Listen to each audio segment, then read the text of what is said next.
পালিয়ে যাওয়া এক মহিলার ভিডিও দেখতে পেলাম। উনি এখনো পর্যন্ত তার কৃত কর্মের জন্যে অনুশোচনা তো দূরের কথা, এখনো পর্যন্ত তার কথাবার্তারা শুনলে মনে হয় জুতা দিয়ে পিটায়। জুতা দিয়ে পিটালো সমস্যা, কারণ জুতারও সম্মান আছে। ওরে জুতা দিয়ে না, ঝাড়ু দিয়ে পিটানো দরকার। আজকে অলরেডি তার নামে বিচার চলছে। আগামী জুন মাস, এটা জুন মাস চলছে না, জুলাই, সামনে জুলাই মাস মনে হয়, এই মাসের ভেতরে যদি সে না আসে, এতদিন বানিয়ে বানিয়ে যেভাবে রায় দিয়েছিলেন, এবার একেবারে আসল আদালত থেকে রায় হয়ে যাবে। এই জন্য আমরা দুঃখিতও না, আনন্দিতও না, আমরা মাঝামাঝি আছি। আপনারা জানেন বাংলাদেশ জামাত ইসলামী থেকে সারা বাংলাদেশে সংসদ সদস্য প্রার্থী যারা হবে তাদের তালিকা দিয়েছে। আমি জীবনে মেম্বারে দাঁড়াবো, চেয়ারম্যানে দাঁড়াবো, আমার কোনোদিন কল্পনা তো দূরের কথা, স্বপ্নেও দেখি না। কারণ আমি তো এই লাইনের লোক না। আমি বাংলাদেশ সহ বিশ্বের বিভিন্ন জায়গায় কোরআনে কারিম প্রচার করার জন্য বিভিন্ন জায়গায় ছুটে যাই। এইটাই আমার দায়িত্ব, এটাই আমার নেশা, এইটাই আমার ধ্যান জ্ঞান ছিল। কিন্তু যেহেতু একামতের দিনে আমি নাম লিখিয়েছি, এই কারণে হঠাৎ করে মাথার ওপর একটা দায়িত্ব চাপিয়ে দিয়েছি। সাংবাদিক কালকে আমাদের কুষ্টিয়া সদর থানা উদ্বোধন হলো, কারণ থানাটা আগস্টের 5 তারিখে পুড়িয়ে ফেলা হয়েছিল। খবরের বহিঃপ্রকাশ হিসাবে যারাই হোক পুড়িয়ে ফেলেছিল। এই 10 মাস পরে খুলনা বিভাগের যিনি রেঞ্জের ডিআইজি আছেন, উনি গিয়েছিলেন কালকে, উদ্বোধন করলেন। আমাদেরকে মেহমান হিসাবে দাওয়াত দিয়েছিল।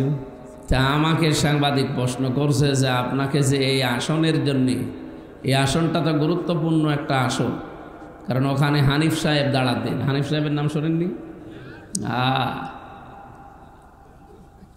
এরপরে পাশে ইনু সাহেব, এখন তো জেলে আছে। এই হেভি ওয়েট নেতা যারা বাংলাদেশের জাতীয় পর্যায়ে, এই মানুষগুলোর এই জায়গায় যিনি আমাদের ওখানে ছিলেন অধ্যাপক ফরহাদ হোসাইন, বর্ষিয়ান রাজনীতিবিদ, সেই ছোট্টবেলা থেকে তারা রাজনীতি করে আসছে।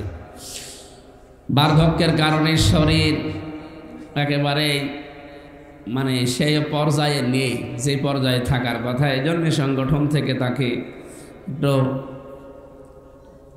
বিশ্রাম দিয়েছে। হঠাৎ করে দায়িত্বটা দেওয়ার পরে সাংবাদিক বলছে আপনার কেমন লাগছে? আপনি সংসদ সদস্য প্রার্থী, এটা বিশাল ব্যাপার। কোথায় মেম্বার, চেয়ারম্যান, উপজেলা ভাইস চেয়ারম্যান, উপজেলা চেয়ারম্যান, এরপরে মেয়র, এরপরে এমপি, কত ধাপ। একটা ধাপও পার করার আগে না, একবারে আমি গাছের একেবারে উপরে। এদেশে আর একটা জায়গা বাকি আছে, মন্ত্রী হওয়া।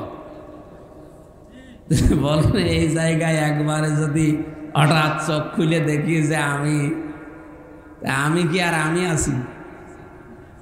সাধারণ যারা অন্যান্য দল করে, আপনি দেখেন অন্যান্য জেনারেলে এই দেশে যত দল আছে, আমার মনে হয় এই জায়গা থেকে যদি তারে বলা হয় আপনি চলে যান, নতুন কাউকে দেব, ওই দিন মারামারি হয়ে মার্ডার হয়ে যাবে।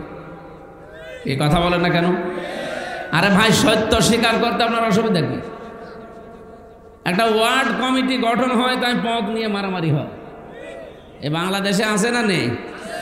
আর একটা সংসদীয় আসন, যে লোকটা সারা জীবন ওখান থেকে চেষ্টা করে যাচ্ছে, আর সেই লোকটাকে বলে দিল সংগঠন নিয়ে একেবারে নির্দ্বিধায় হাসি মুখে বলছে ঠিক আছে, সামি'না আতা'না, শুনলাম মেনে নিলাম। এইটার নামই হচ্ছে একামতে দ্বীনের সংগঠন। ৭৩টা দল বাংলাদেশে কাজ করছে, একটার ভেতরে শুধু আমি এটা পেয়েছি, বাকি কোনোটাই আমি পাইনি। আপনি আমারে দেখান যে এটা আছে, আমি আপনাকে এখনই মিষ্টি খাওয়াবো। লিকাইলা তাসাউ আলা মা ফাতাকুম ওয়ালা তাফরাহু বিমা আতাকুম। আমি সাংবাদিককে আয়াতটা বলেছিলাম সূরা হাদীদের ২৪-২৩ নম্বর আয়াত। আমি বললাম দেখেন, কোনো কিছু পেলে আত্মহারা হওয়া যাবে না, আবার কোনো কিছু হারিয়ে গেলে দুঃখ পাওয়া যাবে না। আমি যে 3টা বছর জীবন থেকে হারালাম এই ফ্যাসিস্টদের রসানলে পড়ি। যে মামলা দিয়েছিল, মামলা তো আর মামলা না, সব বানানো, এখন প্রমাণ হয়ে যাচ্ছে। এটিএম আজহারুল ইসলামের বিরুদ্ধে যে মামলা দিয়েছিল হাইকোর্ট থেকে এখন পুরাটা খারিজ করে দিয়েছে, খালাস দিয়ে দিয়েছে। তার মানে এই 13 বছর 14 বছর উনি জেলে ছিলেন, ওনার কোনো দোষ পাওয়া যায়নি, সবগুলো বানোয়াট, মিথ্যা আর উদ্দেশ্য প্রণোদিত। আমার মনে হয় এরকম যত মানুষ বিনা কারণে 2 বছর 5 বছর 10 15 20 বছর জেল খাটে, এরা যদি বেকসুর খালাস পায়, বেকসুর খালাস মানে তার কোনো দোষ পাওয়া যায়নি, এটাই তো নাকি? বেকসুর খালাস যারা পায় তাদের কি এতদিন পর্যবেক্ষণ করে দেখলাম যে কোনো দোষ নেই তার, যদিও জেলখানায় আটক করে রাখা হয় একটা নিয়ম নীতির ভেতরে। কেন? কারণ বাইরে থাকলে লোকটার পালিয়ে যেতে পারে, ক্ষতি হতে পারে, এই জন্য একটা জায়গা আটকিয়ে রাখে যে থাকেন, আপনার বিচার চলছে, রায় হওয়ার আগ পর্যন্ত আপনি দোষী এ কথা বলা যাবে না। ওনার যেহেতু 13-14 বছর পরে অলরেডি হাইকোর্ট থেকে, সুপ্রিম কোর্ট থেকে, আপিল বিভাগ থেকে একেবারে ফাইনাল রায় দিয়েছে যে উনি নির্দোষ, বেকসুর খালাস, তার মানে এই 13-14 বছর ওনার পেছনে লেগে থেকে কিছুই পাওয়া যায়নি, পুরাটা বানোয়াট। আমারটাও ওইটাই ছিল। আমার যে মামলা আমি 30 বারের উপরে তুলেছিলাম, সিএমএম কোর্ট, জজ কোর্ট, হাইকোর্ট, না জামিন হবে না, কারণ লাল দাগ দেওয়া ছিল। মাওলানা মামুনুল হক আর আমির হামজা এই 2 জনের লাল দাগ মারা, আল্লাহর ওলি মেরে দিয়েছিল, এই জন্য হবে না। তাছাড়া একটা মামলা 30 বার তোলা লাগে? 1-2 বার তুললেই তো মনে করে আর কত ঘোরাবো, যা 30 বার আপনি চিন্তা করেন। এক একবার মামলা তুলতে সিএমএম কোর্ট, জজ কোর্ট, হাইকোর্টে যারা কোর্ট কাছারিতে যায়, আদালতে যায়, জিজ্ঞাসা করেন একবারে কমপক্ষে 60 থেকে 65 হাজার টাকা খরচ হবে এই 3টা আদালত মারতে, এমন লিগাল ভাবে। তা আমার বাবার কত টাকা গিয়েছে, এই টাকাগুলো যারা নিলেন তারা কিন্তু জেনে বুঝেই নিয়েছেন। তো এই যে কাজটা করার পরে এই আগস্টের 5 তারিখের পরে মামলাটা তুলেছিলাম, এটা এখন আর জামিন না, পুরাই এটিএম আজহারুল ইসলামের মতো খারিজ করে দিয়েছে। আমি আদালতকে জিজ্ঞাসা করতে গিয়েছিলাম যে এতদিন মামলাটা আপনার কাছে ছিল, তখন তো কিছু বললেন না, আর হঠাৎ এখন আপনি মামলা জামিন না খারিজ করে দিলেন, একেবারে বেকসুর খালাস। আমার বলছো হুজুর আমার হাত বাঁধা ছিল, আমি কিচ্ছু করতে পারি না, আমি জানতাম যে আপনি নিরপরাধ, কিন্তু কি করব, লাল দাগ দেখলে আমরা ওগুলো সরিয়ে রাখি। এই ছিল দেশের বিচার ব্যবস্থা। এই 3টা বছর যে আপনি কেড়ে নিলেন, আমাকে যে একেবারে বেকসুর খালাস দিয়ে দিল, তার মানে প্রমাণ হয়েছে যে আমার অপরাধ এই 3 বছরে তারা তদন্ত করে একটাও পায়নি। কারণ মামলা দিয়েছিল আমি নাকি সংসদ ভবন ভাঙার জন্য একটা তরবারি নিয়ে একজনকে পাঠিয়েছি, অথচ সে সংসদ সদস্য প্রার্থী এখন বানিয়েছে কুষ্টিয়ার তিনি। আপনি বলেন যে সংসদ ভাঙার জন্য মামলা খেয়ে 3 বছর জেল খাটলাম, ওই সংসদে আমি জীবনে মরে গেলেও ঘেন্না করে যাওয়ার কথা। দ্বিতীয় মামলা দিয়েছিল আমি নাকি আনসারুল্লাহ বাংলা টিমের সারা বাংলাদেশের প্রধান, তো এটা যে কি আমি আজ পর্যন্ত জানি না। আমি ভেতরে গিয়ে একজনকে পেয়েছিলাম, আব্দুল মতিন, মনে হচ্ছে আল্লাহর দলের সভাপতি সারা বাংলাদেশের। ওনারে বললাম যে ভাই আপনি কয় বছর আছে? 17 বছর। আপনি আল্লাহর দলের সভাপতি, সেক্রেটারিকে? বস আমার ছেলে। অনেক সভাপতি, ওনার ছেলে সেক্রেটারি, এদেশে আর ওনার কেউ নেই, 2 বাপ বেটায় জেলে আছে। ভালো মানুষ নিয়েছে, তাল গল পাকিয়ে জঙ্গি বানিয়ে বিশ্বের দরবারে মোড়লদেরকে দেখাতো যে এই দেশে কিন্তু জঙ্গি ভরে যাচ্ছে, আপনারা যদি আমাদেরকে না রাখেন এই দেশ কিন্তু আর কন্ট্রোলে থাকবে না, আশপাশের প্রতিবেশী দেশগুলো মরবে। এখনো পর্যন্ত সেই বাজনা বাজাচ্ছে, কিন্তু জনগণ এবং বিশ্বের মোড়লরা আর খাচ্ছে না। কারণ 10 মাসে একটা জঙ্গি ধরা পড়ে না, কারণ জঙ্গির নাটক যে লিখবে মহিলা তো পালিয়েছে, কথা বলেন না কেন? আর জঙ্গির নাটক যারা মন্তস্থ করবে, জনগণকে দেখাবে, একটা ভালো মানুষ তুলে নিয়ে, এরকম মুরব্বী মাদ্রাসার প্রিন্সিপাল, এই মাগুরায় বাড়ি, কামিল মাদ্রাসার প্রিন্সিপাল আর একজন ফাজিল মাদ্রাসার প্রিন্সিপাল, 2 জনকে ধরে নিয়ে এসে 8-9 মাস 10 মাস এক জায়গায় দম করে রেখে হঠাৎ চুল দাড়ি বড় বড় হয়ে গেছে, বসে এই দেখেন বিশাল জঙ্গি ধরা পড়েছে, অথচ কিচ্ছু না। আমি তো নিজে প্রমাণ, আমার সাথে 7 মাস 8 মাস 10 মাস 2 বছর পড়ে আছে, কেউ জানে না, মাটির নিচে। আমারে তো 10 দিন রেখেছিল। আমি বহু মানুষের সাক্ষাৎ পেয়েছিলাম ওই যে কাউন্টার টেররিজমে, ওই মন্ত্রী পাড়ায় ডিবি অফিসে, মাটির নিচে এই ঘরটা, আমার মনে হয় ঘরটা ভেঙে ফেলা দরকার। বহু মানুষের জীবন এখানে নষ্ট হয়েছে। এই জন্য আমরা যেটা করতে চাচ্ছি, আমরা আনন্দিতও না দুঃখিতও না। আজকে জামাত ইসলামী বাংলাদেশের নিবন্ধন ফিরিয়ে দিয়েছে, দাঁড়িপাল্লা প্রতীক পর্যন্ত আদালত এখন দেওয়ার জন্য নির্দেশ দিয়েছে, কালকে দিয়ে দেবে। এটা আমরা একেবারে আনন্দিতও না, আবার এতদিন হারিয়ে গিয়েছিল দুঃখিতও না। কারণ আমরা জানি আল্লাহর নির্দেশ ছাড়া কোনো বিপদ আপদ পৃথিবীতে আসে? বলেন বলেন। আমরা তো বলেই নিয়েছি হুয়া মাওলানা, তিনি আমাদের মাওলানা। মাওলানা মানে আমির হামজা কি? মাওলানা মানে আল্লাহ না, মাওলানা মানে অভিভাবক। যদিও আল্লাহকে আমরা মেন করি, মাওলানা মানে অভিভাবক, গাইডলাইন দাতা, পথ প্রদর্শনকারী। আল্লাহ রাব্বুল আলামিন বলেন হুয়া মাওলানা ওয়া আলাল্লাহি ফালিয়াতাওয়াক্কালিল মুমিনুন। হে নবী, আপনার উম্মতদেরকে জানান যাদের ভেতরে ঈমান আছে তারা যেন ভরসা করে। কার উপরে? কারণ ভরসা আল্লাহর উপরে করা এটা মুমিনের কাজ।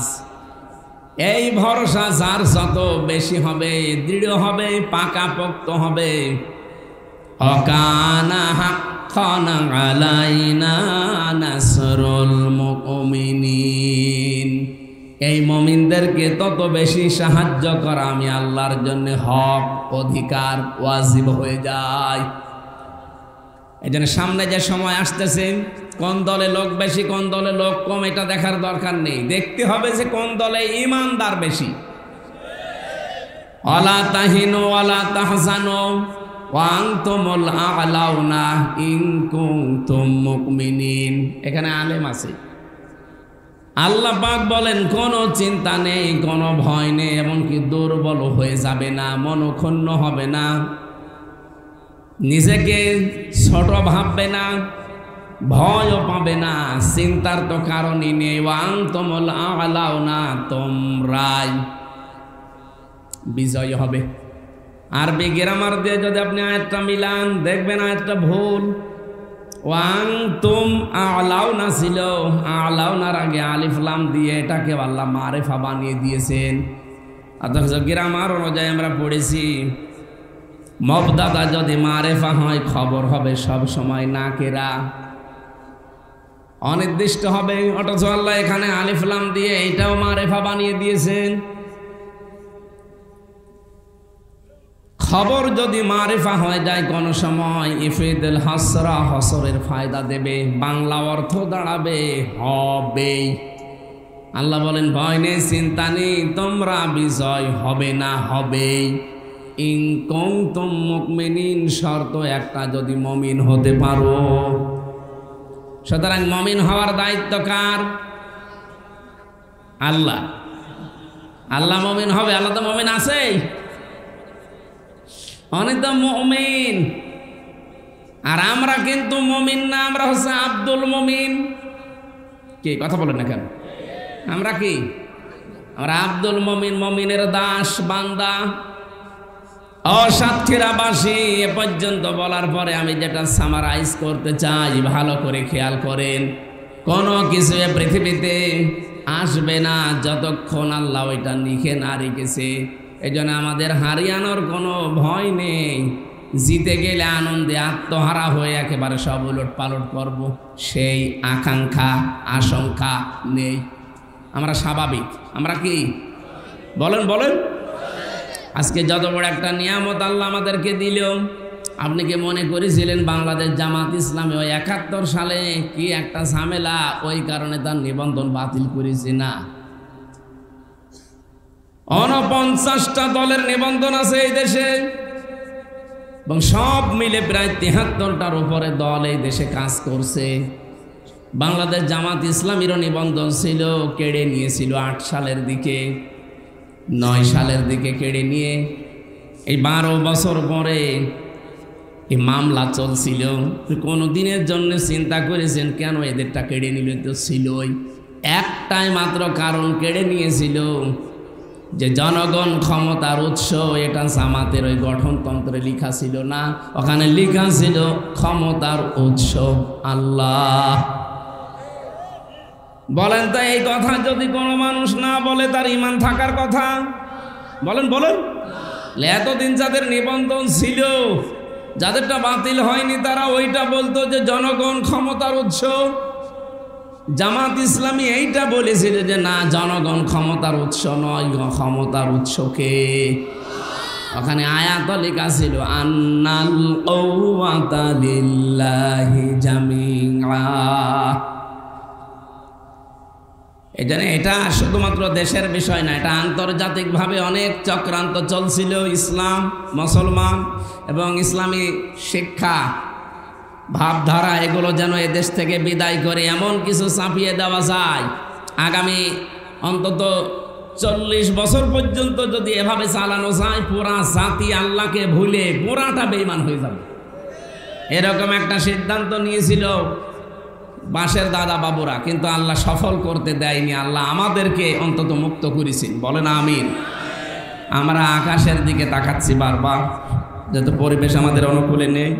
এজন্য আমরা খুব তাড়াতাড়ি করতে চাচ্ছি যে 5 দিন পর একটা দিবস আসতেছে, একটা গুরুত্বপূর্ণ দিন, ঈদুল আজহা। প্রত্যেক বছরে একবার করে আসে, কিন্তু কি নিয়ে আসে ওইটা আমরা নিতে চাই না। আমরা শুধু খালি খাওয়ার ধান্দায় আছি, খাওয়া খাওয়া করতে আসে ঈদুল আজহা। ঈদুল আজহা একটা চেঞ্জ নিয়ে আসে মানুষের ভেতরে। হযরত ইব্রাহিম এবং ইসমাইল তাদের জীবন থেকে আমরা এটা পেয়েছি। এর আগেও কোরবানি ছিল, কিন্তু এই নিয়মে ছিল না। এর আগের যে কোরবানির নিয়ম আমরা পেয়েছি, এরকম একটা ময়দানের ভেতরে, চাটিয়াল ময়দানে পশু জবাই করে রেখে আসা লাগতো। আগুনের ঝলক এসে উপর থেকে পুড়িয়ে ফেলতো। যার টাকা হালাল, যার কর্মজীবন বৈধ, যার কর্মজীবন হালাল নয়, তারটা ওভাবে পড়ে থাকতো। আমার মনে হয় ওই শরীয়ত আদম নবীকে আল্লাহ দিয়েছিলেন। সূরা মায়দার 27 নম্বর আয়াতে আছে, অতলু আলাইহিম নাবা আবনাই আদামা বিল হক ইদ করবা কুরবানান ফাতুকবিলা মিন আহাদিহিমা ওয়া লাম ইউতাকাব্বাল মিনাল আখার ইলা আখির আয়াত। আমার এই আয়াতটা পড়ার পরে মাঝে মাঝে মনে হয়, আল্লাহ যদি এই শরীয়তটা আমাদের এখন থাকতো, কত হামসাসে ধরা খাইতো আল্লাহ ভালো জান। কারণ বিশাল জব্বা গাইতে রেখে আসতাম, হতো না। প্রশ্ন দিয়েছে একজন যে বেনামাজি মানুষের সাথে কোরবানির ভাগ দেওয়া জায়েজ আছে কি? বলেন তো পড়া কোরআন শরীফে কোরবানির কথা আল্লাহ যেখানে দিয়েছে, আগে কোরবানি না আগে নামাজ? বলেন বলেন। আগে নামাজ, ফাসাল্লি লিরাব্বিকা ওয়ানহার। আগে নামাজ পড়ো, এরপরে কোরবানি করো। নামাজ যদি আপনার না থাকে তাহলে কোরবানি তো যাবে না। আমার এই যে পুরাটা মিলে হাত, পুরাটা কি আমার এখান থেকে এইটুকু আছে আর এইটুকু নেই, কেউ হাত বলবে? আর এতটুকু দিয়ে কিছু করা যাবে? আমার যদি নাক চুলকায় হবে? কি ঝামেলা না? আল্লাহ কির সাথে কি মিলিয়েছে দেখেছেন, যে আগে নামাজ পড়ো এরপরে কোরবানি দাও। এই জন্য আহ্বান জানাচ্ছি, যারা নামাজ পড়েন নামাজিদের সাথে আপনি মিলে কোরবানি ভাগে দেবেন, আর যারা নামাজ পড়ে না বেনামাজি, ওরা আলাদা আলাদা একসাথে করে দিন। কারণ ওদের তো হবে না, ওই এমনিও হবে না, ও খালি গোশত খাওয়া হবে, সুতরাং ওরা মিলেমিশে খাক। বেনামাজি বেনামাজি ভাগ দেবেন, ঠিক আছে তো? অবশ্য ঠিক। আমরা কোরবানি সংক্রান্ত যে আয়াত পড়েছি সূরা হজের 34 নম্বর আয়াত, তাফসীর আকারে কথা বলবো এখান থেকে। বৃষ্টি হচ্ছে, একটু সময় দেন আমারে। আউযু বিল্লাহি মিনাশ শাইতানির রাজীম। বিসমিল্লাহির রহমানির রহিম। ওয়ালিকুল্লি উম্মাতিন জাআলনা মানসাকাল লিয়াযকুরুসমাল্লাহ আলা মা রাযাকাহুম মিন বাহিমাতিল আনআম। সাদাকাল্লাহুল আযীম। এ পর্যন্ত থাক। সূরা হজ। কোন সূরা? এটা কোন মাস? হজের মাস, জিল হজ। আজকে মনে হয় কয় তারিখ চলছে? আজকে 4 তারিখ না? রমজানের পরে যত গুরুত্বপূর্ণ সময় পৃথিবীতে আছে, সবচাইতে গুরুত্বপূর্ণ সময় এই 10 দিন, জিল হজের 1 থেকে 10 তারিখ পর্যন্ত। নবীজি বলতেন এই 10 দিন যদি কেউ রমজানের পরে জীবনে পায়, তারে আমি নির্দেশ দিলাম সে যেন ইবাদত না করে মরে না। তাহলে ইবাদত কি? এই 10 দিনে কি করবেন? ইবাদত খালি বসে বসে সুবহানাল্লাহ পড়বেন? বলেন বলেন না। আল্লাহ পাক বলেন, কুনতুম খায়রা উম্মাতিন উখরিজাত লিন-নাস তা'মুরুনা বিল মা'রুফ ওয়া তানহাউনা আনিল মুনকার ওয়া তু'মিনুনা বিল্লাহ। সূরা আলে ইমরানে 110 নম্বর আয়াতের প্রথম অংশে আছে, 4 নম্বর পারার 3 নম্বর পৃষ্ঠার 2 নম্বর লাইনে আছে। রব্বুল আলামিন বলেন, এটা তাফসিরে ফি জিলালিল কোরআন থেকে আমি বলছি। আল্লাহ তাআলা বলেন, তোমরাই শ্রেষ্ঠ জাতি, শ্রেষ্ঠ উম্মত তোমরাই, শ্রেষ্ঠ মানুষ তোমরাই। কারণ মানুষের কল্যাণের জন্য আমি আল্লাহ তোমাদেরকে বাছাই করেছি, বের করেছি, এ দুনিয়াতে পাঠিয়েছি মানুষের কল্যাণের জন্যে। তাহলে আমাদের শ্রেষ্ঠত্বের কারণ প্রথম নাম্বারে আমাদের দ্বারা মানুষের কল্যাণ হওয়া লাগবে। আপনি এবার নিজে বলেন তো, আপনার বয়স যদি এখন 50 বছর হয়, আপনার দ্বারা কয়জন কল্যাণ পেয়েছে আর কত মানুষ বিপদে পড়েছে? আপনি নিজেকে হিসাব করে বলেন। আল্লাহর কাছে উত্তম হতে হলে যদি সত্যিই কিছু পেতে চান তার কাছ থেকে, আজকের এই ময়দানে যে 5টা চেয়ার এখানে দিয়েছেন, অবশ্যই এই মানুষগুলোর মর্যাদা এলাকায় আছে, না তো চেয়ার এখানে দিতেন না। আল্লাহ পাক বলেন, আমার কাছে একটা চেয়ার যদি তোমার তৈরি করতে হয়, কিয়ামতে কোটি কোটি মানুষ সব ঘামের ভেতরে হাবুডুবু খাবে। এই ময়দানে আমি কিছু মানুষকে একেবারে জায়গা মতো রেখে চেয়ারে বসতে দেব, আরশের ছায়া বলা হয় যেটাকে। এই জায়গায় চেয়ারটা তৈরি করার জন্য তোমার জীবনে কিছু শ্রম লাগবে, কিছু কাজ করা লাগবে। যতগুলো কাজ আছে তার 1 নম্বরে কাজ হচ্ছে আপনার দ্বারা মানুষের কল্যাণ হওয়া লাগবে। আজ বাংলাদেশ ঘুরলাম, একটা থানাও তো আমার আর বাকি নেই। 630টা থানায় আমি এই দেশে গেছি।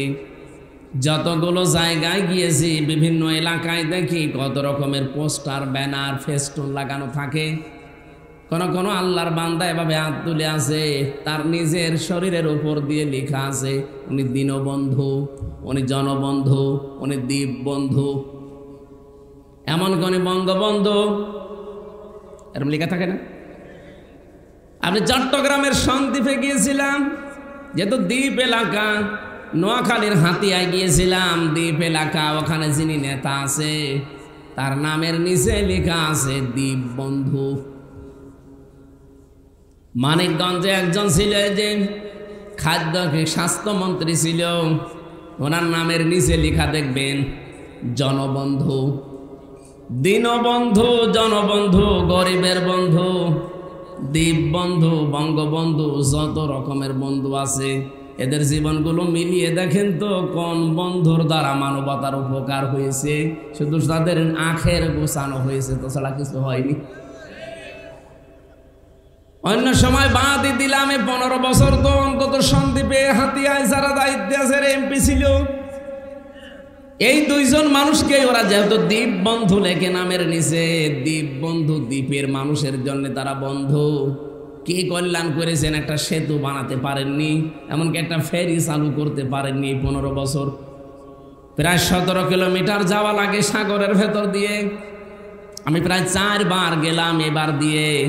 আমার মনে হয় প্রত্যেকবার জীবন হাতে করে নিয়ে যাওয়া লাগে, কারণ আমি সাঁতার জানি না। একবার যদি স্পিরিট বোট ডুবে যায়, আমি যে কোন মাছের পেটে যাব আল্লাহ জানি, আর আমি জানি না।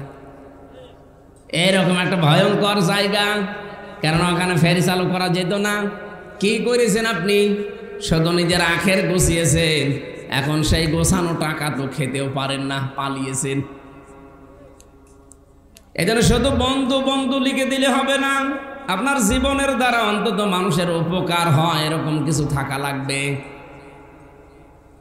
বাংলাদেশ সহ বিশ্ব ঘুরে ঘুরে আমি কতগুলো দেশ ঘুরে আসলাম আমার এই ছোট্ট জীবনের অভিজ্ঞতায়। আপনি যদি সত্যি মানুষের জন্য কিছু না করেন, আল্লাহর কসম মানুষের অন্তর থেকে আল্লাহ আপনাকে তুলে দেবে। এইটাই বাস্তব। আপনাকে মানুষের জন্য কিছু করা লাগবে।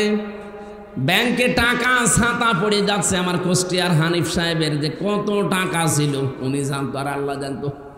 আপনাদের এই সাতক্ষীরা, বাগেরহাট, খুলনা, যশোর, এই 4 জেলায় প্রায় আমার মনে হয় অধিকাংশ মাছের ঘেড় থেকে আল্লাহর ওলি হাদিয়া তোফা পেত। এমনকি তার নিজেরও বিশাল বিশাল জায়গা ছিল।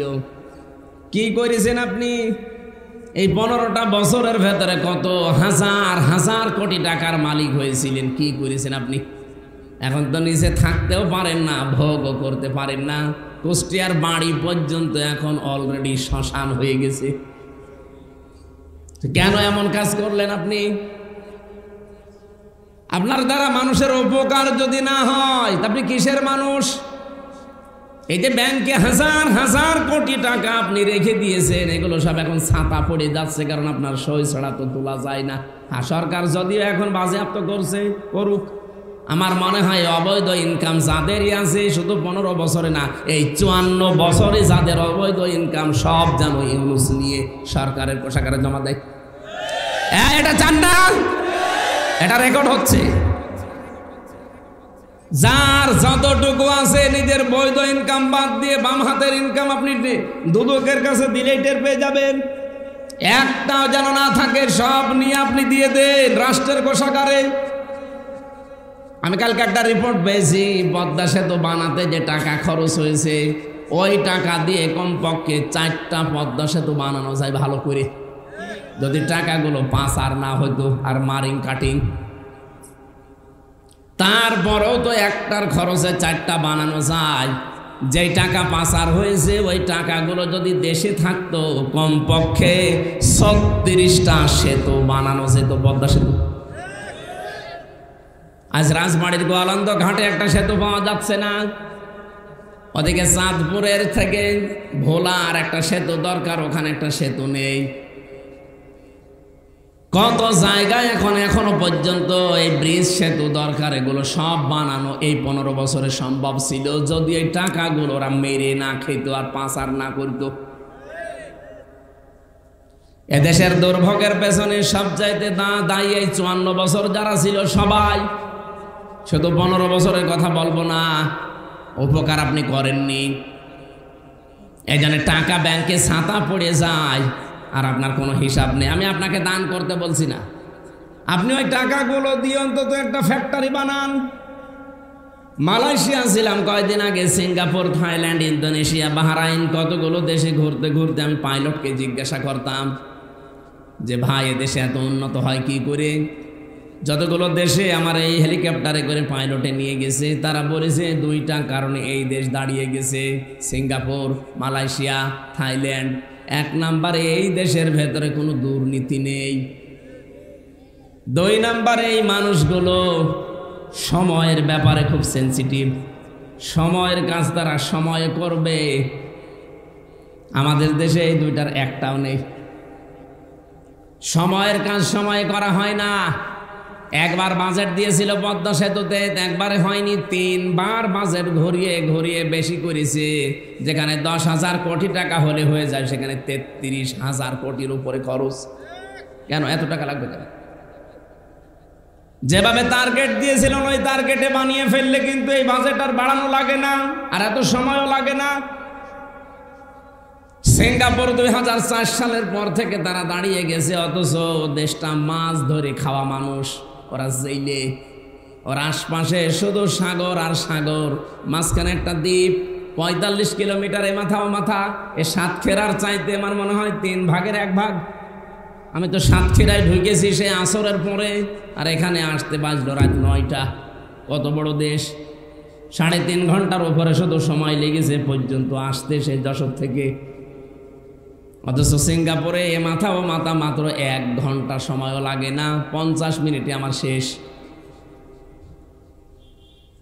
এতটুকু একটা দেশ, আজ বিশ্বে 257টা দেশের ভেতরে তারা 10 জন থাকলে 1 জন দাঁড়িয়ে গেছে, আর আমরা 54 বছরেও দাঁড়াতে পারলাম না। কারণ আমাদের সময়ের জ্ঞানটা নেই, 2 নাম্বার আমাদের মানুষের উপকারের মন নেই। পৃথিবীতে আল্লাহর কাছে ওই মানুষটাই দামি মানুষ, নামাজ পড়লে দামি হবেন না, রোজা রাখলে দামি হবেন না। মানুষ আল্লাহর কাছে দামি হয় ওইটা যার দ্বারা মানুষের উপকার হয়।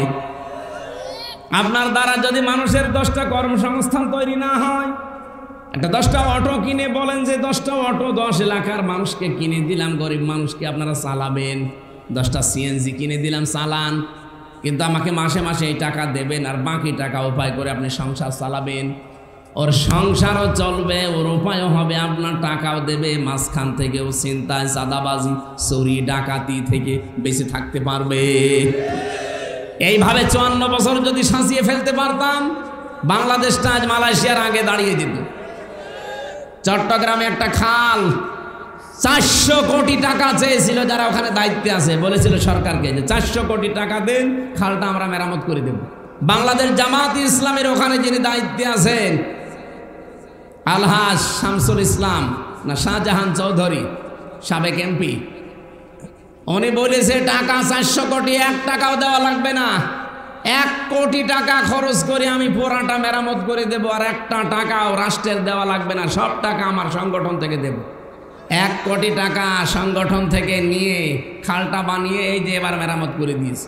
সারা বিশ্বে এখন প্রশংসিত বাংলাদেশ জামাত ইসলামের এই কাজটা।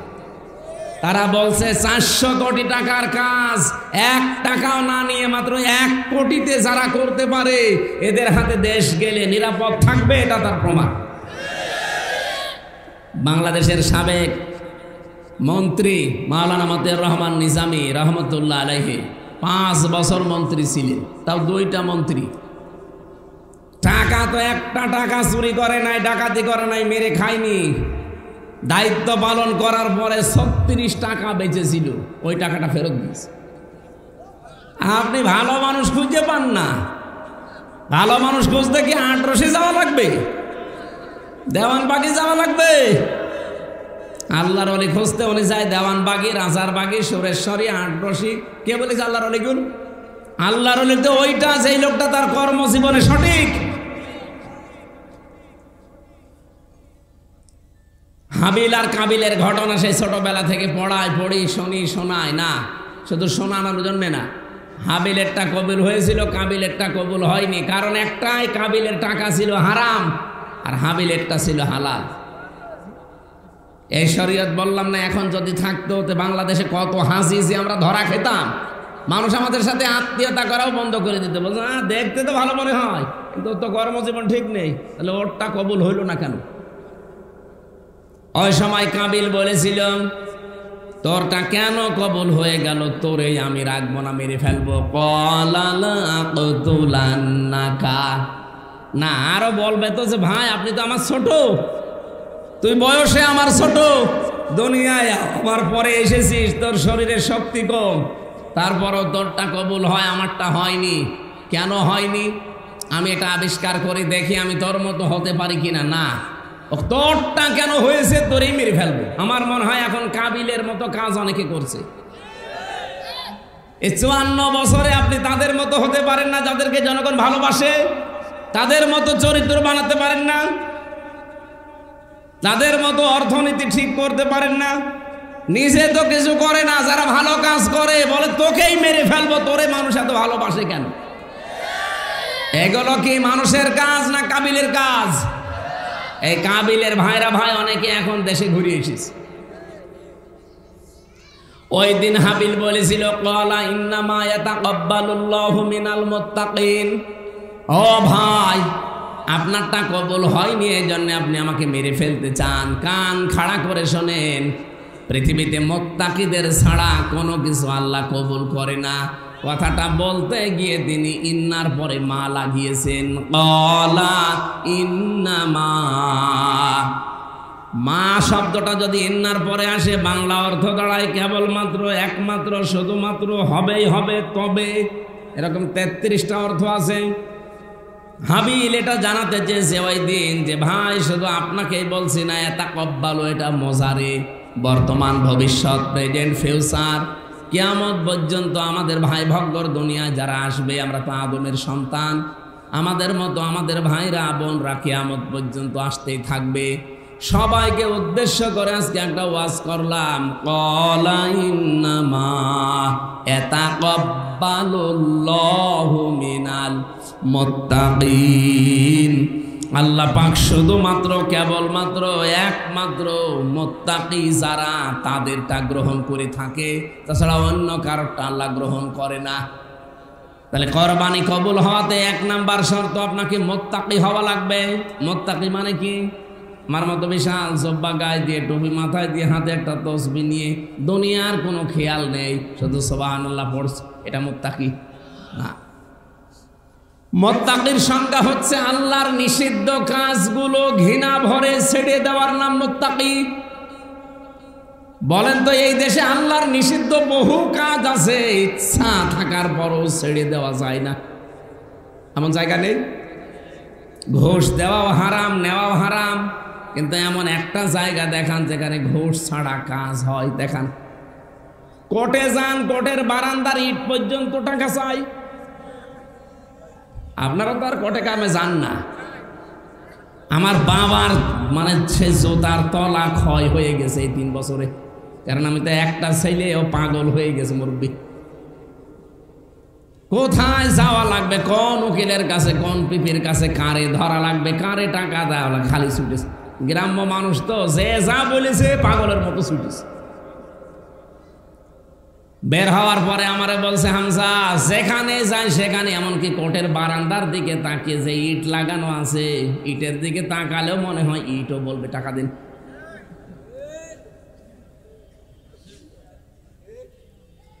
আমি যখন প্রথম গ্রেপ্তার হয়েছিলাম সে 10 সালে, ওই সময় যখন জেল থেকে বের হলাম তখন থানার হাজতে ছিলাম। বের হয়ে চলে আসছি, গেটে যে দারোয়ান আছে বলছে, হুজুর টাকা দেন। টাকা পাবো কোথায়? বলে না, আপনাকে ওই যে দেখতে এসেছিল, যারা দেখতে আসে তারা টাকা দেয়, আমি জানি। আরে আল্লাহ, আপনি এই খবরও জানেন? শেষে 10 টাকা দিলাম, তাও খুশি। একটা জায়গা আমি এই দেশে এখন দেখতে পাচ্ছি না যেখানে ঘুষ ছাড়া কাজ হয়। আপনি বলেন, যারা বসে আছে এই মানুষগুলো কি সরকার ঘুষ খাওয়ার জন্য বসিয়েছে? বলেন। ডক্টর মোহাম্মদ ইউনূস এই ঘোষণাটাই দিয়েছিল যে দুর্নীতি যদি কারো ভেতরে পাওয়া যায়, ঘুষের কোনো কিছু, ওরে কোনো এখান থেকে ওখানে পাঠাবো, সাতক্ষীরা থেকে যশোরে, যশোর থেকে কুষ্টিয়ায় না, ওরে একেবারে খারিজ করে দেবো চাকরি থেকে। এই জন্যই দেশ সচিবরা পাগল হয়ে গেছে। আর সচিবালয়ের তালিকা দেখলাম যা আছে সবগুলো দাদা, একটারও মুসলমানি দেওয়া নেই। আমি তালিকা দেখলাম, যতগুলো সচিব একটাও হাফ হাতা না ফুল হাতা? ফুল হাতা। ফুল হাতা শব্দটা শুনেছিলাম জেলে যাওয়ার পর। জেলের জেলার ছিল হিন্দু দেবদুলাল, ও যখনই প্রবেশ করিত মানুষজন সব চিল্লাইতো, কয়েদিরা আসতেছে ফুল হাতা। ফুল হাতা মানে মুসলমানই করা নেই। এই যে সচিবালয়ে যারা বসে আছে আপনি দেখেন, তালিকা যা দেখলাম একেবারে সবগুলো দাদা। আর ওরা আমাদের এতদিন ছড়িয়েছে যে ওরা নাকি সংখ্যালঘু। কে বলেছে? আপনারা তো সংখ্যাগুরু, দেশটা চালায় সচিবরা, আর সবগুলো আপনারা। এখন হিসাব করে দেখা যাচ্ছে 300-র উপরে নাকি সব আল্লাহর ওলিরা ওই দেশ থেকে পাঠিয়েছে। কিভাবে একেবারে গোড়া থেকে আগা পর্যন্ত সাজিয়েছিল আপনি হিসাব করেছেন? এমনি এমনি জ্বর ধরে বলতো যে 41 সালের আগে ফেরেশতা আজরাইল আসলে সরাতে পারবে না। এই কারণে বলতো, কারণ জানে যে আমার যেভাবে থরে থরে সাজানো, রিমান্ডে আমার 8 প্রকার গোয়েন্দা এসেছিল। ডিএসবি, ডিবি, এনএসআই, ডিজিএফআই, এরপরে সিআইডি, কাউন্টার টেররিজম, কত কিছু আমি তো নামও জানি না অনেকে। এই সবগুলো একটার পরে একটা গোয়েন্দা যারা বাহিনী আছে ওরা আসে প্রশ্ন করে চলে যায়।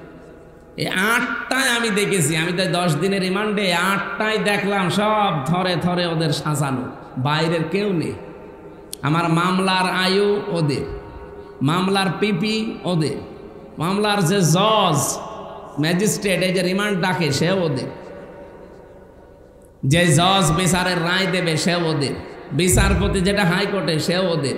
আমার পক্ষে কেউ নেই, আছে শুধু একটা উকিল জামাত ইসলামের, ওর কথা শুনলেও চলে না শুনলেও চলে। এই ছিল বিচার দেশে। আমি ন্যায় বিচার পাবো কি করে?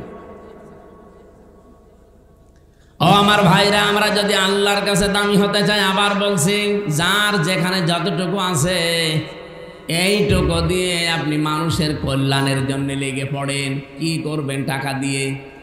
ব্যাংকে তো টাকা পড়েই থাকবে। আজকে যদি চোখ বন্ধ হয়ে যায়, আপনার ওই অর্থ, ওই টাকা, ওই কড়ি নিয়ে আপনার মেয়ে, আপনার ছেলে, আপনার বউ আনন্দ করে বেড়াবে।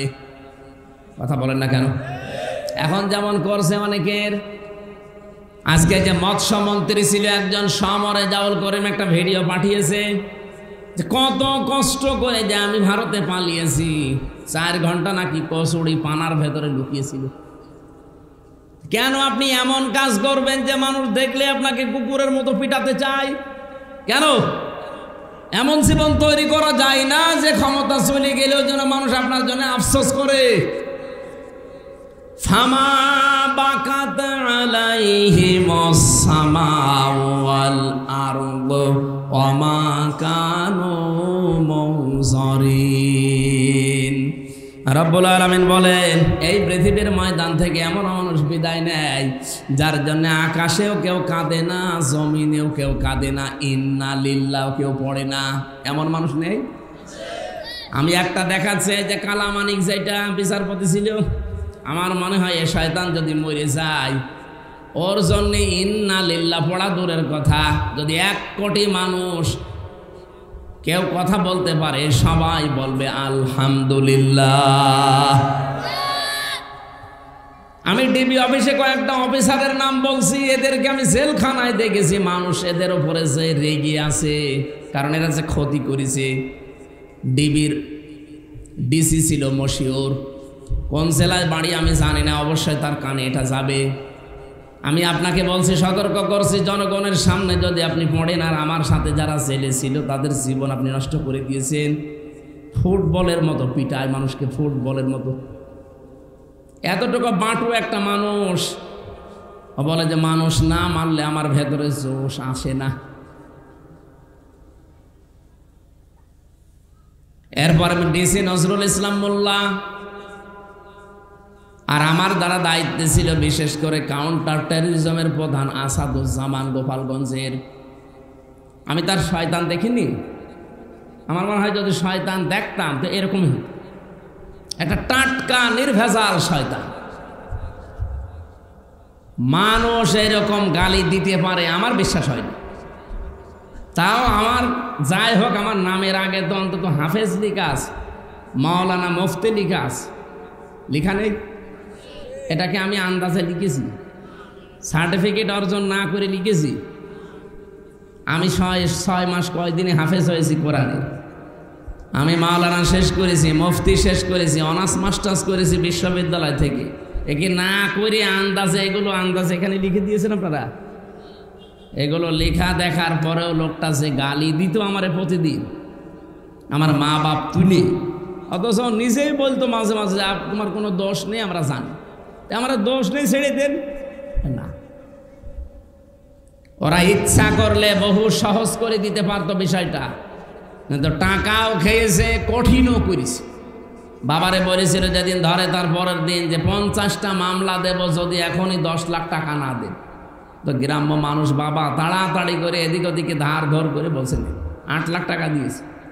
গরিব মানুষ 8 লাখ টাকা ওই সময় দেওয়া একবারে, কিন্তু শয়তানরা কথা রেখেছে, টাকাও নিয়েছে, পরের দিন মামলাও দিয়েছে। তুই বললে কি যে আর মামলা দেব না, যা একটা হয়ে গেছে এই থাক, আবার টাকাও নিলি। আর আকিস গ্রুপের কাছে 32 লাখ টাকা নিয়েছে। ওরা ধনী মানুষ, ওদের কাছে নেয় নি, না করে যা করে। তো আপনি আমার বাবার এভাবে কি করলেন? আর এখন মাঝে মাঝে নাম্বার কোথায় পেয়েছে জানি না, বলছে হুজুর মাফ করে দিয়ে। আরে মাফ করবো, আগে টাকা ফেরত দিন। মাফ তো করার জন্য আমি বসে আছি, কিন্তু টাকা তো ফেরত দেবেন। টাকা ফেরত দেওয়ার নাম নেই, আর আপনি বলছেন মাফ করে দিন। মাফ করে দিলেই হলো? আমার বাবার এত বড় ক্ষতি হয়ে গেল, টাকাগুলো ফেরত দেবেন না? আকিস গ্রুপের টাকাও ফেরত দেওয়া লাগবে। ও স্যারও আমার সেদিন বলিস যে আমার কাছ থেকেও বহুতবার এইভাবে টাকা নিয়ে নিয়ে আমারও অতিষ্ঠ করে তুলেছিল। তোমারে শুধু আমরা খতিবের চাকরি দিয়েছিলাম, এই কারণে ওরা আমাদের উপরেও টার্গেট করেছে। আমার ভাইরা, আমার বিষয় আমি শুধু টাচ দিলাম এ কারণে যে এই জুলুমের শিকার আমরা হয়েছিলাম। এখন ওরা হালকা পাতলা কিছু হচ্ছে, এই জন্যই নাকি ওরা আর পারছে না। অনেকে হার্ট অ্যাটাক করে মরে যাচ্ছে। আরে ভাই কিছুই হয়নি। এ 15 বছরে ইসলাম বিশেষ করে আলেমদেরকে যা করেছেন, এর 100 ভাগের 1 ভাগও এখনো পাননি। যদি 5 ভাগও পান, আপনি টিকে থাকতে পারবেন না, এমনি মরে যাবেন। হাসপাতালের বেডে, জেলখানার ভেতরে এরকম মুরব্বী প্রিন্সিপালকে প্যারালাইজড এই মানুষটাকে ধরে নিয়ে আজ 8 বছর 10 বছর জেল খাটাচ্ছে জঙ্গির মামলা দিয়ে। হাজার হাজার আলেমের উস্তাদ সেই লোকটা।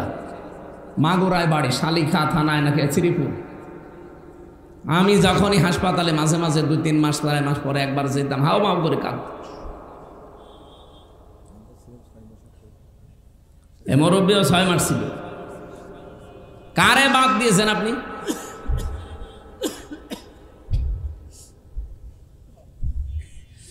এই জন্য হয়ে গেছে। আমরা এখন আল্লাহর কাছে যদি সত্যি প্রিয় হতে চাই, আমার দ্বারা মানুষের উপকার হওয়া লাগবে। যে যেখানে আছেন, যতটুকু সমর্থ আছে, মানুষের কর্মসংস্থান তৈরি করে দিন, তার পাশে দাঁড়ান। আপনি দেখবেন আল্লাহর পক্ষ থেকে কিছু না কিছু অবশ্যই পাবেন। তা'মুরুনা বিল মা'রুফ ওয়া তানহাউনা আনিল মুনকার ওয়া তু'মিনুনা বিল্লাহ। তোমরা ভালো কাজে আদেশ দেবে আর অন্যায় কাজে বাধা দেবে। বলেন তো, ভালো কাজে আদেশ করি আমরা না ভালো কাজে অনুরোধ করি? বলেন বলেন। বাংলাদেশে ভালো কাজে আদেশ আছে? নেই। কারণ ভালো কাজে আদেশ দিতে হলে যে জায়গায় থাকা লাগে, ওই জায়গায় 54 বছর ইসলাম যেতে পারেনি। ভালো কাজে কোনোদিন অনুরোধ করে হয় না। চলো ভাই সলিমুদ্দিন নামাজ পড়তে যায়, এটা অনুরোধ। আর ইসলামের কোনো কাজ অনুরোধ নেই, সব কাজ আছে আদেশ। ডু ইট, এটা করাই লাগবে। কারণ এই আদেশ কি হামজার না আল্লাহর? আল্লাহর কাজ কি অনুরোধ করে হয়? কোরআনে এই জন্য সব আমর দেওয়া। তা'মুরুনা বিল মা'রুফ, ভালো ভালো কাজ, যেটা পরিচিত কাজ। মারুফ মানে পরিচিত কাজগুলো আদেশ করা লাগবে। আর এগুলো আদেশ করতে হলে আদেশের জায়গায় থাকা লাগে। এই জন্য আজ বাংলাদেশ জোট করেছে, এই দেশের মুসলমানেরা আগামী থেকে আমরা ইসলামকে আদেশের জায়গায় নিয়ে যেতে চাই। এটা অনেকে রাজনীতি মনে করে। আরে ভাই, রাজনীতি হয় কি করে? এটা এদেশে 300 এমপি হবে সামনে, 151 জন যদি কোরআন শরীফ বুকে নিয়ে এবার যেতে পারে, আর প্রথম অধিবেশনে যদি বলে মাননীয় স্পিকার আমরা নামাজের বিল চাই, উনি যদি বলে হাত তোলেন, 300 জনের ভেতরে 151 জন হাত তুললেই বিলটা পাস হয়ে যাবে। আর তখন নামাজের ওয়াজ করা লাগবে, আপনার বাপ পর্যন্ত নামাজ পড়তে বাধ্য হবে। 18 কোটি মানুষ তার পরের দিন থেকে নামাজ পড়া আরম্ভ করবে। আপনি ভোট দিয়েছিলেন হামসাকে মাত্র একটা, আপনি নামাজের জন্যে 18 কোটি মানুষ নামাজ পড়লে যা পাচ্ছে সওয়াব প্রতিদিন, আপনি একাধারে যতদিন বেঁচে আছেন ওই সওয়াব পেতে থাকবেন।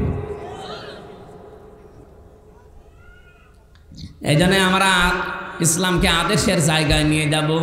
2 নম্বরে, অন্যায় কাজে বাধা দেওয়া। অন্যায় কাজে নিষেধ করে না, ও ভাই এটা করো না, না, বাধা দেওয়া লাগবে। এই যে স্রোত চলে নদীতে, এখন যদি হুজুরকে নিয়ে আমি যে বলি, এই ভাই স্রোত বন্ধ হয়ে যা, ফু দিলাম, হবে? কি করা লাগবে? বাদ দেওয়া লাগবে, বাধার প্রাচীর তৈরি করা লাগবে। এই কথা বললেন না? এই দেশে যত অন্যায় আছে, অন্যায় দেখে সুবহানাল্লাহ আলহামদুলিল্লাহ নাউজুবিল্লাহ পড়লে হবে না, এটা বাধার প্রাচীর তৈরি করা লাগবে। আর ওইটার জন্য সংসদ দরকার। আর এইটাকে অনেক মানুষ আজ ফতোয়াবাজি করছে, হ্যাঁ এটা রাজনীতি, এটা দুনিয়ার কাজ। কোনটা রাজনীতি কোনটা দুনিয়ার কাজ তোমার কাছে শেখা লাগবে। একটা আয়াত পেটে পাড়া দিলে তো শুদ্ধ করে বলতে পারো না, আবার ফতোয়া দাও। তুমিনুনা বিল্লাহ, সর্বোপরি আল্লাহর প্রতি আমাদের ঈমান যা আছে আরো বাড়াতে হবে। সুতরাং আল্লাহ আমাদেরকে সর্বোত্তম জাতি বলে ঘোষণা দিয়েছেন এই তিনটা কারণে, আমাদের দ্বারা মানুষের যেন উপকার হয়। 2 নম্বরে আমরা ভালো কাজে যেন আদেশের জায়গায় যেতে পারি। 3 নম্বরে অন্যায় কাজগুলো যেন বাধার প্রাচীর তৈরি করা যায়। এই জায়গায় আর দলমত দেখা যাবে না, সব এক হয়ে যাওয়া লাগবে। আল্লাহ আমাদেরকে আয়াতটা সারা জীবনে যেন একেবারে সেট করে দেন, বলেন আমিন। সূরা হজ যেহেতু বললাম, এই হজের 34 নম্বর আয়াত, আর হজের মাস চলছে। এটা ভালো ভালো কাজ এই মাসগুলোতে করা দরকার।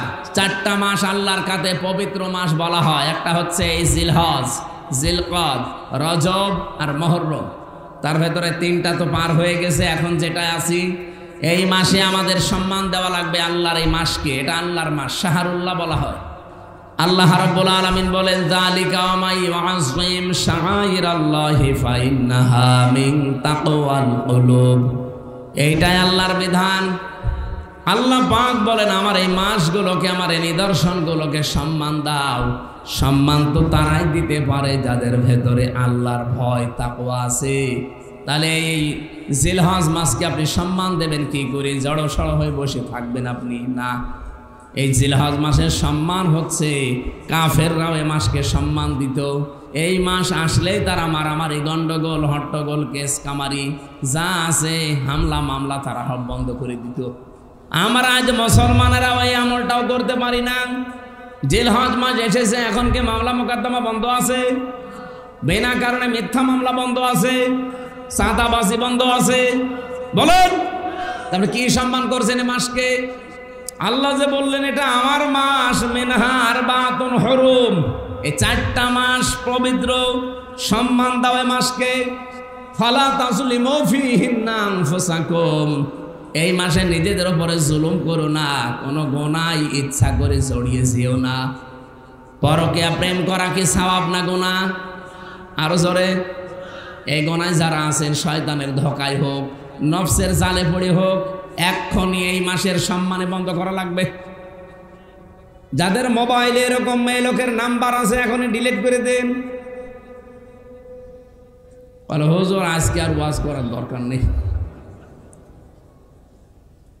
নিষিদ্ধ এরকম যতগুলো কাজ আছে, নিষিদ্ধ কাজ, গোনার কাজ কাকে বলে? যেটা নিজে নিজে করলে আনন্দ পান, অন্য কেউ জেনে ফেললেই লজ্জা পান, এইটার নাম গোনা। কথা বোঝা গেছে? নিজে করলে আনন্দ লাগে, ভালো লাগে, শান্তি পাওয়া যায়, সুখ হয়। অন্য কেউ জেনে ফেললে, দেখে ফেললে অপমান মনে হয়, লজ্জা লাগে, এইটার নাম গোনা। আমরা এই কাজ থেকে নিজেকে যত বেশি বিরত রাখতে পারবেন, আপনার ইমানের ভেতরে একটা অনির্বচন সুখ, আলাদা শান্তি আমার আল্লাহ দান করবেন। বলেন সুবহানাল্লাহ। এই হজের মাসটাকে আমরা এভাবে গোনা ছেড়ে দেওয়ার মাধ্যমে সম্মান দেওয়ার চেষ্টা করি। অলিকুল্লি উম্মাতিন জাআলনা মানসাকান, প্রত্যেক জাতির উপরে আমি একটা বিধান দিয়েছিলাম, সেটা নুসুক। কি বললাম? নুসুক মানে, নুসুকের 3টা অর্থ হয়। 1 নম্বরে নুসুক মানে কোরবানির পশু জবাই করা। 2 নম্বরে নুসুক মানে হজের কাজ কারবার এখন যেটা চলছে। 3 নম্বরে নুসুক মানে ইবাদত বন্দিগি। যেহেতু ওই 2টা এখন আমাদের জন্য না, প্রথমটা আমরা আসতে 5 দিন পর। নুসুক মানে কোরবানি দেওয়া। কেন কোরবানি তোমাদের আমি দিয়েছি জানো? লিয়াজকুরু ইসমাল্লাহি আলা মা রাযাকাহুম মিন বাহিমাতিল আনআম, যখন তোমরা পশু জবাই করো ওই সময় যেন আমি আল্লাহর নাম উচ্চারণ করতে পারো। তাহলে এখান থেকে একটা মাসলা বের হয়, পশু জবাই করার সময় নাম নেওয়া লাগবে কার? এই এলাকায় করেন কিনা জানি না, পশু জবাই করার আগে কি বলেন? বিসমিল্লাহি আল্লাহু আকবার বলা লাগবে, ওয়া দেওয়া লাগবে মাঝখানে। এ ওয়াটা দিলে, ওয়া না দিলেও আপনার কোরবানি শুদ্ধ হবে, কিন্তু ওয়া দিলে গুরুত্বটা বাড়বে।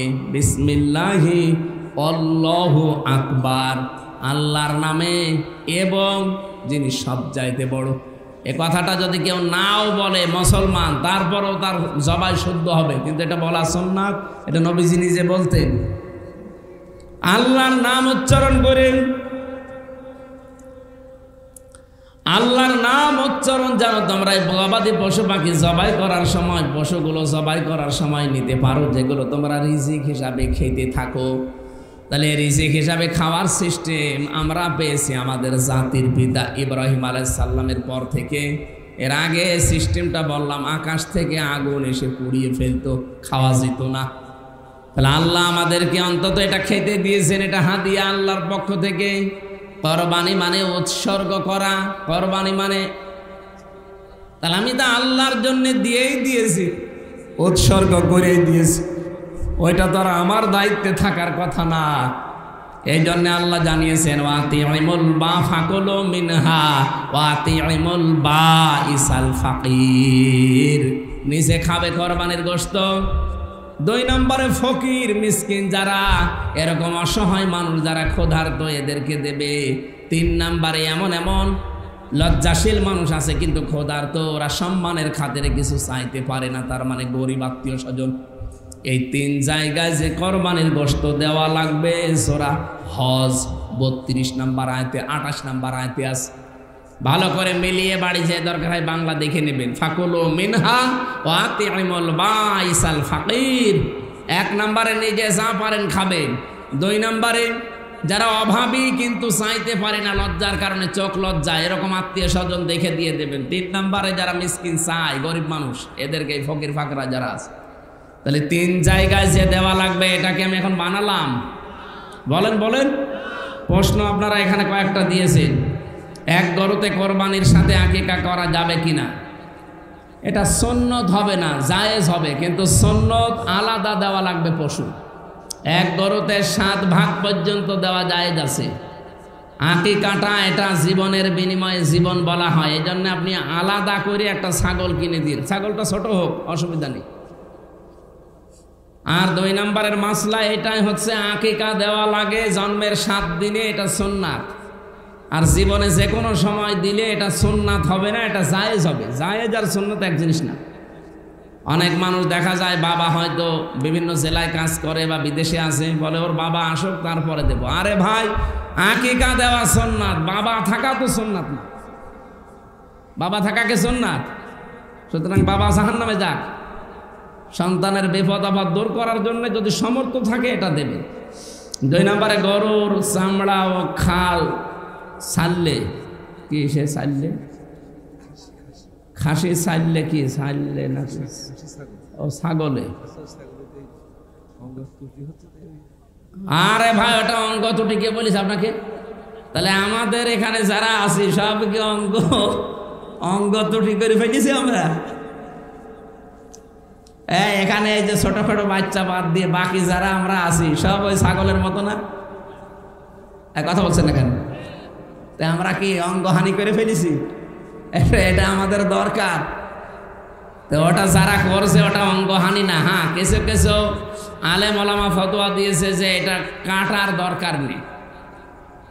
এই জন্য আমি বাইরের দেশগুলোতে যত সফর করেছি, বাহরাইনে, কাতারে, সৌদি আরবে, মালয়েশিয়া, এই সমস্ত দেশগুলোতে ওরা ওই আগা কাটে না। খাসি বলতে ওই যে পাটা,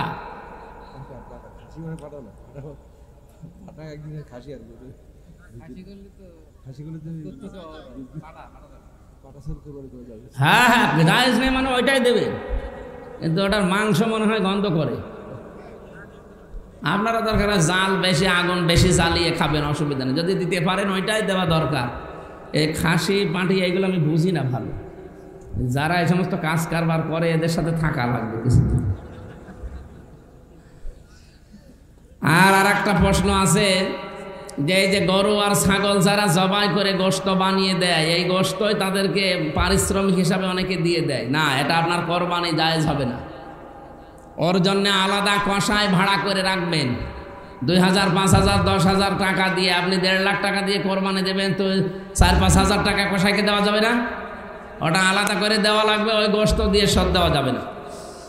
আমাদের এইখানে কোরবানির প্রথম শিক্ষা পাচ্ছি আমরা যে কোনো কিছু জবাই করতে হলে কার নাম নেওয়া লাগবে? আল্লাহর নাম। আজ বাংলাদেশের বিভিন্ন দরবারে আমি বহু জায়গায় দেখেছি তারা আল্লাহর নামে জবাই দিচ্ছে না, ইয়া খাজা এটা বলে জবাই দিচ্ছে। আপনি যান, আমি দরবারের নাম বলছি না, এরকম কিছু কিছু জায়গায় আমি নিজে পেয়েছি ওরা আল্লাহর নাম বলে না।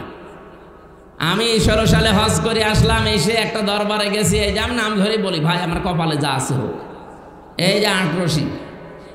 ওখানে যাওয়ার পরে যে আল্লাহর ওলি ওখানে শুয়ে আছে কিনা আমি জানি না, থাক উনি ভালো মানুষ হোক। এখন আমি যেই স্যান্ডেল খুলেছি বসে স্যান্ডেল বগলে নেন, নিলাম যে এইভাবে যান, এইভাবে যাবো মানে এইভাবে যাই, এখন না গেলে তো ঢুকতে দেবে না, ঠিক এইভাবেই গেছি। এখন বের হব, চলে আসতেছি, পেছন ফিরে আবার এইভাবে বের হব, মানে কেন? নবীর রওজা ঘুরিয়ে আসলাম কয়েকদিন আগে, মনে হয় 10-12 দিনে হয়নি। এখানে তো এভাবে যাওয়া লাগে না, এভাবে আসা লাগে না, এটা কি নবীর চাইতে সম্মানিত মানুষ পড়ি আছে এখানে? বলছো এটা তোদের নবী, এটা আমাদের নবী। এই কাজ, এই বিশ্বাস যাদের ভেতরে, ওই মানুষগুলো মুসলমান আর থাকে? বলেন। যেখানে আল্লাহ বাদে অন্যের নামে উচ্চারণ হয়, অন্যের নামে জিকির হয়, অন্যের নামে জবাই হয়, প্রথম কোরবানির শিক্ষা এটা। আজকে থেকে আল্লাহ বাদে অন্য কারো নামে জবাই করা জায়েজ নেই। ফাইলাহুকুম ইলাহু ওয়াহিদুন ফালাহু আসলিমু, তোমাদের ইলা আমাদের ইলা একজন, সুতরাং আল্লাহর কাছে মাথা নত করা লাগবে। অবাশিরিল মুখবিতিন, যারা বিনয়ী, যারা বিনম্র, হে নবী তাদেরকে আপনি একটা সুসংবাদ দিন। কিসের সুসংবাদটা? হচ্ছে 4টা গুণ আয়াতের পরবর্তী 35 নম্বর আয়াতে আল্লাহ দিয়েছেন। এই দুনিয়াতে যারা 4টা কাজ করতে পারবে, এই মানুষগুলোকে আল্লাহ পাক বলেন ওর জীবনের কোরবানি তত তাড়াতাড়ি কবুল হবে। এবার আপনি মিলান তো আপনার জীবনে আছে কিনা? আল্লাযীনা ইযা যুকিরাল্লাহু ওয়াজিলাত কুলুবুহুম ওয়াস-সাবিরিনা আলা মা আসাবাহুম ওয়াল মুকিমিস সালাতি ওয়া মিম্মা রাযাকনাহুম ইনফিকুন। রব্বুল আলামিন বলেন 1 নম্বরে যারা আল্লাহর নাম তাদের সামনে উচ্চারণ হলে ওদের অন্তরাত্মা কেঁপে ওঠে। অথচ এই গুণটা এখন আমাদের নেই। আল্লাহর কথা স্মরণ করালে কেঁপে ওঠা দূরের কথা, আরো আমাদের বৃদ্ধি বাড়ে। অথচ আল্লাহর নাম উচ্চারণ হলে যদি আপনার কোরবানি কবুল করাতে হয়, এই অভ্যাসটা তৈরি হওয়া লাগবে। আপনার ভেতরে কাঁপ ধরবে, ভেতর সন্তুষ্ট হয়ে যাবেন আল্লাহর কোনো বিধানের কথা শুনলে। 2 নম্বরে ওয়াস-সাবিরিনা আলা মা আসাবাহুম, বিপদ আপদ তার উপরে যখনই আসবে, এই বিপদের উপরে সে ধৈর্য ধারণ করবে। এই জন্য দুনিয়াতে, ভালো করে শুনেন, এই পৃথিবীতে ইসলামের উপরে টিকে থাকতে গিয়ে, ইসলাম মানতে গিয়ে যেই লোকটা যত বেশি কষ্ট সহ্য করবে, যত বেশি বিপদে পড়বে, ওর জীবনের কোরবানি তত তাড়াতাড়ি কবুল হবে। না, এটা বোঝেননি। আপনার ইসলাম মানা এই দেশে সবার সমান না। আমি ইসলাম মানতে গিয়ে আমার সব হারিয়েছি, আর আপনিও ইসলাম মানেন, আপনার 50 তলা বিল্ডিং উঠতেছে। ইসলাম তো এই দেশে সালমান এফ রহমানও মানত, 36,000 কোটি টাকা চুরি করিস। ইসলাম তো এটিএম আজহারুল ইসলামও মানত, 13 বছর বিনা কারণে জেল কেটিস। ইসলাম তো 2 জনই মেনেছে।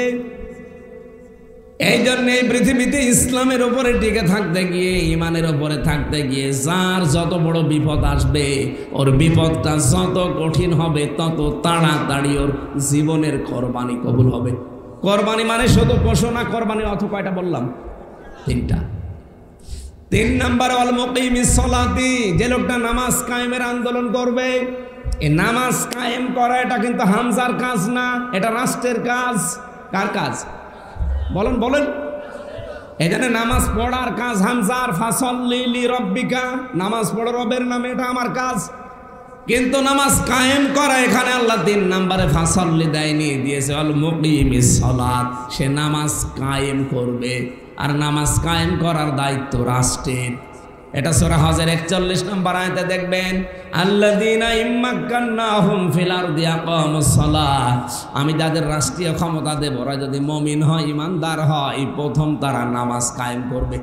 তাহলে নামাজ কায়েম করার দায়িত্ব কি হামজার? কার? রাষ্ট্রের। এ রাষ্ট্র বানাবে ফেরেশতারা। এই কথা বলতে গেলে আপনার কাছে রাজনীতি মনে হয় না? আপনি যে জীবনের কোরবানি কবুল করাতে চান, নামাজ কায়েমের আন্দোলন করেন। এই বাংলাদেশে যেই দল নামাজকে রাষ্ট্রে নিয়ে যেতে চায়, নামাজ কায়েম করতে চায় সমাজে, পরিবারে, রাষ্ট্রে, তার সাথে যে যত বেশি সম্পৃক্ত থাকবে ওর জীবনের ইবাদত তত তাড়াতাড়ি কবুল হবে। 4 নম্বরে অমিম্মা রাযাকনাহুম ইউনফিকুন, যার আছে রিজিক হিসাবে। রিজিক মানে শুধু খাবার না, যাকে আল্লাহ যা জীবন চালাতে দিয়েছে ওইটাই রিজিক। আমার ক্ষমতা আমার রিজিক, আমার এই যে বক্তৃতা আমার রিজিক, আমি লিখতে পারি এটা আমার রিজিক, আমার যে পাওয়ার আছে প্রভাব প্রতিপত্তি এলাকায় এটা আমার রিজিক, থানার ওসি সাহেবের যে চেয়ার ওইটা তার রিজিক। কথা বোঝেন? এলাকার মেম্বার, এলাকার মাতব্বর, এলাকার মন্ডল যিনি আছে তার যে পাওয়ার আছে এলাকায়, এইটা তার রিজিক। এই রিজিকগুলো সে যেন আমি আল্লাহর জন্য, মানবতার জন্য ব্যয়। অথচ এই রিজিকগুলো এলাকার মেম্বার, এলাকার চেয়ারম্যান, মাতব্বর এই রিজিকটা পেয়েছে, প্রভাব প্রতিপত্তি আছে, ক্ষমতা আছে, এলাকায় টাকা পয়সার মালিক, আল্লাহর জন্য, মানবতার জন্য পক্ষে ব্যয় করে না, ব্যয় করে তার নিজের আখের গোছানোর জন্য। না, আপনার কোরবানি হবে না ভাই। কোরবানি কবুল করাতে হলে রিজিক যা পেয়েছেন এটা খরচ করতে হবে আল্লাহর জন্য, মানবতার জন্য। এই 4টা কাজ আছে এখানে। আল্লাহ এই 4টা কাজে জড়িত থাকার তৌফিক এখন থেকে আমাদের দান করেন, বলেন আমিন। অনেক রাত হয়ে গেছে, আর কথা বলতে চাচ্ছি না, যেহেতু জায়গাও ভেজা। আপনাদের আর কোনো প্রশ্ন থাকলে বলেন। আমার মেয়েদের ওপরে লিখিত বই ছিল, জেলখানায় বসে লিখেছিলাম যে পারিবারিক জীবনে গন্ডগোল কেন হয় আর এটা মেটাতে হয় কি করে। গাড়িতে আসে যাওয়ার সময় মেয়েকে, বউকে, মাকে নিয়ে পড়াবে। আর একটা বই আছে শিক্ষিত মানুষদের জন্য, সৃষ্টি নিয়ে। শিক্ষিত মানুষ যদি পারেন ওটা নিয়ে যান। সৌদির সাথে মিল রেখে রোজা ও ঈদ আদায় করা যায় যাচ্ছে কিনা আমাদের বাংলাদেশে। এটা আর্নিক গতি, বার্ষিক গতি, এগুলো তো ভূগোলে যাওয়া লাগবে। সব দেশে এক সময় চাঁদ ওঠে। সৌদি আরবে এখন আমার শ্বশুরাই যে হজে গেছে, জিজ্ঞাসা করলাম কয়টা বাজে, আমি তখন বললাম আসরের নামাজ পড়ে বের হলাম। না, তখন আমরা এশার নামাজ পড়বো, উনি বলছে আমাদের আসরের নামাজ শেষ করে আসলাম। মানে 3 ঘন্টা। ওনারা রোজা যদি রাখে 3 ঘন্টা আগে ইফতার করতে পারবে, 3 ঘন্টা পরে ইফতার করবে আমাদের, আমরা 3 ঘন্টা আগে। যদি বলি না একসাথে করব, রোজা হবে? বলেন কোন পাগলামি করেন আপনি? এখন রাত বাজে 11:30, 11:35। আমেরিকায় বাজে এখন দিনের 11:35। এখন যদি বলেন যে আমেরিকার সাথে মিলিয়ে আমি সৌদির সাথে মিলে রোজা রাখবো, ঈদ করবো, আপনার তো 12 ঘন্টা অপেক্ষা করা লাগবে। এই সহজ বিষয় মাথায় ঢোকে না। ঢোকে ঠিকই, এরে বুখারী শরীফ, কোরআন শরীফ দিয়ে হবে না, এরে বাকারি শরীফ লাগবে। আল্লাহুম্মা আমিন। লা ইলাহা ইল্লা আনতা সুবহানাকা ইন্নী কুনতু মিনাজ জালিমিন। রব্বুল আলামিন, সাতক্ষীরা জেলার শ্যামনগর থানার জয়নগর এলাকার দিকে একটু তাকাও। হাজার হাজার বান্দা বান্দি আমরা এই বৃষ্টির কাদা পানির ভেতরে বহু কষ্ট করে ভেজা জায়গায়, গর্দাওয়াক্ত জায়গায় বসে আছি। আল্লাহ যে ইবাদতে কষ্ট বেশি হয়, ইবাদতে সওয়াব বেশি হয়, তোমার নবীর ঘোষণা। আজকের মাহফিলটা তুমি ডবল হিসাবে কবুল করে নাও। যতগুলো কথা শুনেছি কোরআন থেকে, নবীর মুখ থেকে, এই হাদিস থেকে যা শুনলাম, জীবনে তুমি এগুলো সেট করে দাও। এই মাহফিল বাস্তবায়নের জন্য যে যুবকরা শ্রম দিয়েছে, আল্লাহ যুবকদেরকে মেহেরবানি করে কবুল করে নাও। দেশে বিদেশ থেকে অনেকেই টাকা পাঠিয়েছে, আলমগীর নিঃসন্তান, তার জন্য দোয়া চেয়েছে। আল্লাহ যত মানুষ বাইরের দেশে আছে, দেশে আছে, যেইভাবে এগিয়েছে তোমার কোরআনের এই প্রচারের অনুষ্ঠানে, তার দিকে তোমার রহমত এগিয়ে দাও। আলমগীর নামে তোমার বান্দা বহুদিন বিবাহিত, সন্তান হয় না। আমরা এখানে সবাই বিশ্বাস করি সন্তান দেওয়ার একচ্ছত্র মালিকানা তোমার। ইব্রাহিম নবী 86 বছর দোয়া করে একটা সন্তান পেয়েছিলেন, রব্বি হাবলি মিনাস সালিহিন।